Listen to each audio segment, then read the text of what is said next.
Good morning students. मैं S के पाठक एक बार पुनः आप लोगों के इस ग्रुप में ट्रांसफॉर्मेशन टॉपिक के अंतर्गत interchange of assertive and interrogative sentences की टॉपिक को पढ़ा रहा था, जिसके अंतर्गत संभवतः 3 रूल लिखवाए गए, बताए गए, समझाए गए। बच्चों ने कॉपी पर लिख करके उसको पोस्ट भी किया। ठीक है।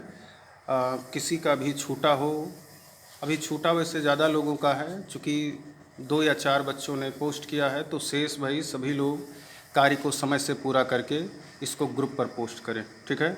अगला देखेंगे रूल।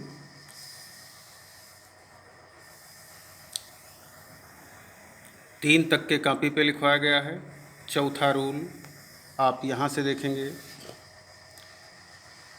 कुछ असर्टिव सेंटेंस ऐसे भी होते हैं जिनको इंट्रोगेटिव में बदलने के लिए WH वर्ड का भी प्रयोग किया जा सकता है। एक विधा तो मैंने बताई ही कि अगर कोई सेंटेंस दिया गया है उसको इंट्रोगेटिव में बदलना है, ठीक है, तो इंट्रोगेटिव में बदलिए। लेकिन यदि असर्टिव सेंटेंस अफर्मेटिव में है तो इंट्रोगेटिव नेगेटिव में बनेगा, और यदि असर्टिव सेंटेंस निगेटिव में है तो इंट्रोगेटिव अफर्मेटिव में बनेगा।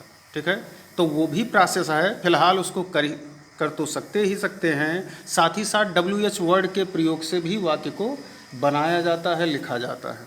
तो जैसे कि देखेंगे उदाहरण, none cares for the homeless. कोई भी बेघरों की चिंता नहीं करता है। ठीक है, कोई भी बेघरों की चिंता नहीं करता है। तो इसको तो एक तुम WH वर्ड पर बना सकते हो, हेल्पिंग वर्ब पर बना सकते हो। जैसे आप जानते हो प्रेजेंट इंडेफिनिट में है ये, तो सहायक क्रिया बाहर करेंगे डज। ठीक, और डज जब बाहर आएगा तो नन सब्जेक्ट आप लिखोगे नहीं, चूँकि नाट आने पर अफर्मेटिव में बनाते हैं। तो नन का आ जाएगा एनीवन। तो does anyone care for the homeless. क्या कोई बेघरों की चिंता करता है? तो जवाब देखिए आपको यही मिलेगा, none cares for the homeless. ठीक है, तो जवाब में यदि उसका आंसर ये मिले तो ऐसा ट्रांसफॉर्मेशन के अंतर्गत माना गया है कि तब वो इंट्रोगेटिव और ये निगेटिव दोनों एक ही होंगे। इट मीन्स दोनों का अर्थ लगभग मिलता जुलता रहेगा। तो एक तो आप हेल्पिंग वर्ब से बना सकते हैं, दूसरा WH वर्ड भी ला सकते हो भाव के अनुसार। तो जैसे इसमें लिखा है देखेंगे, एक तो मैंने अभी बताया, उसको भी लिख सकते हो अथवा करके हु केयर्स, चूँकि नन आया है तो अफर्मेटिव में बनाएं इसको, WH वर्ड ले आएँ, who cares for the homeless. बेघरों की चिंता कौन करता है? तो जवाब आपको यही मिलेगा, none cares for the homeless. ठीक है, इस तरह से आप इसको WH वर्ड पर भी बना सकते हैं। अगला उदाहरण देख लें, we can never forget Gandhi ji. हम गांधी जी को कभी नहीं भूल सकते। तो एक तो मैंने बताया कैन को बाहर करो, can we ever forget Gandhi ji. क्या हम कभी गांधी जी को भूलेंगे? तो आंसर यही तो मिलेगा, no we can never forget Gandhi ji. ठीक है, तो एक तो वो हो गया, वो आपको पहले से बताया गया। एक WH वर्ड पर भी बना सकते हो कि अगर नेवर, ठीक है, वाक्य में नेवर आया हो तो इसके लिए WH वर्ड हाउ का प्रयोग करेंगे। और देखिए वैसे बना है, how can we forget Gandhi ji. हम गांधी जी को कैसे भूल सकते हैं? तो नहीं, हम गांधी जी को कभी भी नहीं भूल सकते। इस तरह से WH वर्ड पर भी आप बना सकते हो। तो तरीका ये जाने रहो। एक तो आपका कन्फर्म है हेल्पिंग वर्ब वाला, वो तो बड़ी आसानी से बन जाएगा सब में। लेकिन ये भी एक विधा जाने रहें, बाय द वे कहीं अगर उसमें WH वर्ड लगने लायक है तो बिल्कुल लगाइए। वह सेंटेंस आपका हेल्पिंग वर्ब से ज़्यादा इफेक्टिव होगा, ज़्यादा प्रभावशाली होगा। ठीक है, अगला देखें, we can get a good person everywhere. We can get a good person everywhere. तो एक तो आप हेल्पिंग वर्ब से बना सकते हैं कि कैन, ठीक है, can we not get a good person everywhere या एनीवेयर।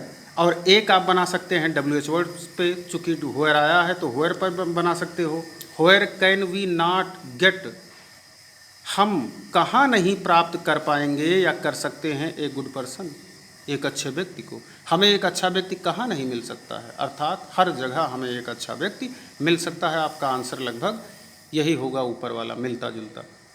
ठीक, अगला देखें, their glory can never fade. अब ये नेवर कह दें, नेवर या एवर ये सब आए, नेवर यहाँ पर भी आया तो इनको WH वर्ड पर आप बना सकते हो, लेकिन दोबारा तब नेवर या नॉट आप दिखाएंगे नहीं।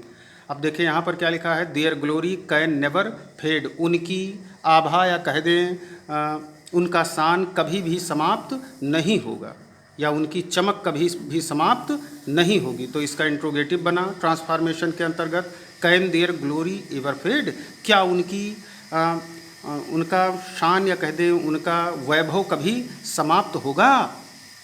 नहीं, कभी नहीं। ठीक है, तो देखें आंसर यही मिल रहा है लगभग।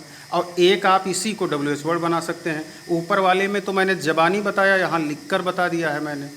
ठीक है, कि आप हेल्पिंग वर्ब से भी बना सकते हो, और साथ ही साथ अगर नेवर या एवरीवेयर इस तरह के वर्ड आए हैं तो उनको आप WH वर्ड, उचित WH वर्ड पर भी बना सकते हो। जैसे व्हेन, अब इसमें आया है कभी नहीं, कभी नहीं, या कभी हमेशा, तो अब ये समय को दर्शा रहा है, इसलिए व्हेन से शुरू कर दो। When can their glory fade, उनकी आभा, व्हेयर कैन देयर ग्लोरी, देखिए ग्लोरी मिस हो गया है, लिख लें GLORY। तो where can their glory fade, when can their glory fade, उनकी आभा कब समाप्त होगी? तो उनकी आभा कभी भी समाप्त नहीं होगी, उनका वैभव कभी भी समाप्त नहीं होगा।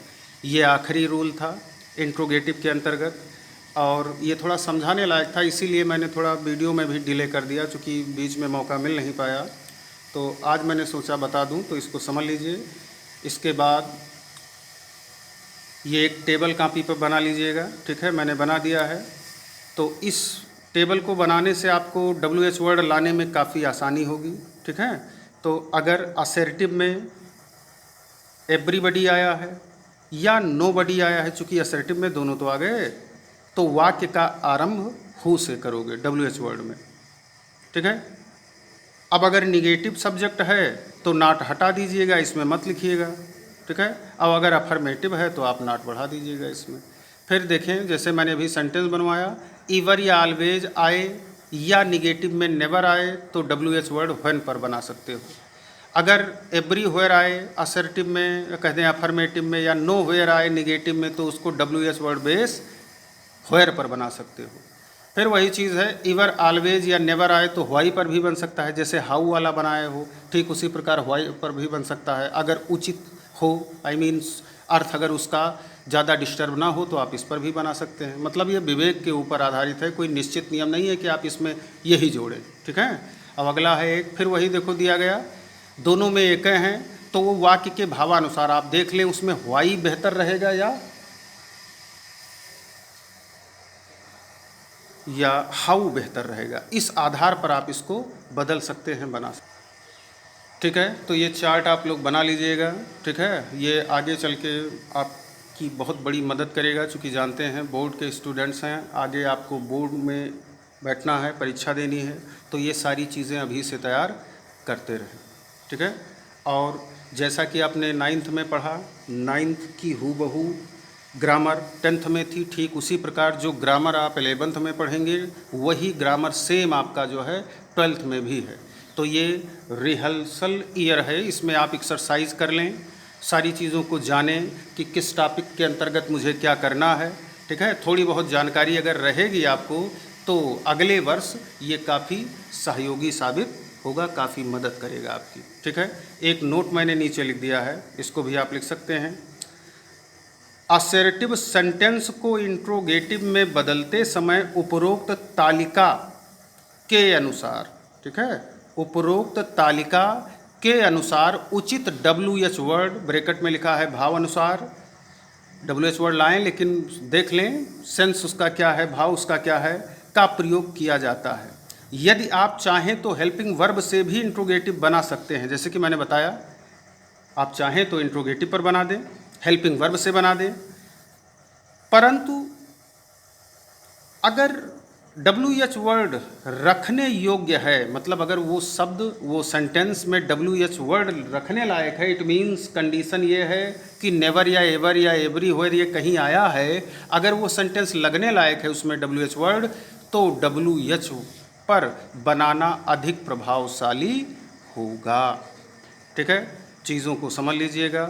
एक्सरसाइज या एक दो सेंटेंस मैंने इधर बना के बताया है, दिखाया है, तो इसको समझ लीजिएगा और फेयर कॉपी में इसको सीरियल से करें। अब इसके बाद एक्सरसाइज है, ठीक है, इतना आप करिए और फिर मैं इसके बाद अगले वीडियो में एक्सरसाइज भेज रहा हूँ जो इसी के अनुसार असर्टिव से आपको इंट्रोगेटिव बदलना होगा ट्रांसफॉर्मेशन के अनुसार। ठीक है, तो तब तक इसको नोट कर लें, शेष चीज़ें अगली एक्सरसाइज में दी जाएंगी। धन्यवाद।